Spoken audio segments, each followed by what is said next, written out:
ভেনেজুয়েলার আটককৃত president Nicolas Maduro বর্তমানে ব্রুকলিনের কারাগারে রয়েছেন। রোববার সেখানে তাকে জিজ্ঞাসাবাদ করা হয়। মাদক পাচারের মামলায় আজ মাদুরো ও তার স্ত্রীকে নিউ ইয়র্কের আদালতে তোলা হবে। এর মাধ্যমে মাদুরোর বিরুদ্ধে যুক্তরাষ্ট্রের ১৫ বছর ধরে চালিয়ে যাওয়া মাদক পাচারের মামলার আইনি লড়াই শুরু হচ্ছে।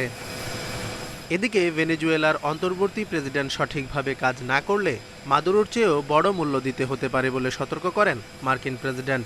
ডেলসি রদ্রিগেজ মার্কিন অভিযানের বিরোধিতা করায় এমন হুঁশিয়ারি করেন ডোনাল্ড ট্রাম্প। অভিযানে কিউবার ৩২ নাগরিক নিহত হওয়ার বিষয়ে ট্রাম্প বলেন, মাদুরোকে সুরক্ষিত রাখছিল তারা। মার্কিন অভিযানে মাদুরো আটক হওয়ার সময় তার নিরাপত্তা দলের সদস্যদের একটি বড় অংশ নিহত হয়েছে বলে জানিয়েছেন ভেনেজুয়েলার প্রতিরক্ষা মন্ত্রী। এই সময়ে অনেক বেসামরিক নাগরিক নিহত হয়েছে বলেও জানান ভ্লাদিমির পাদ্রিনো। তবে হতাহতের নির্দিষ্ট সংখ্যা উল্লেখ করেননি তিনি।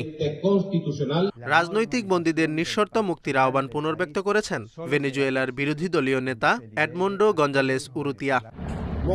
মার্কিন অভিযানকে কারাকাসের রাজনৈতিক ইতিহাসে গুরুত্বপূর্ণ মুহূর্ত উল্লেখ করে গণতান্ত্রিক উত্তরণের পথটি এখনও অসম্পূর্ণ বলেও জানান তিনি।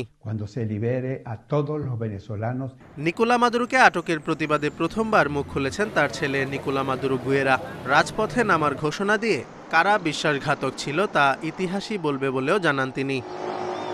ভেনেজুয়েলা ইস্যুতে সব পক্ষকে শান্ত থাকার আহ্বান জানিয়েছে ইউরোপীয় ইউনিয়ন। চলমান সংকট যেন কোনোভাবেই বড় ধরনের সংঘাতের দিকে না যায় সে বিষয়ে সতর্ক করে সংস্থাটি।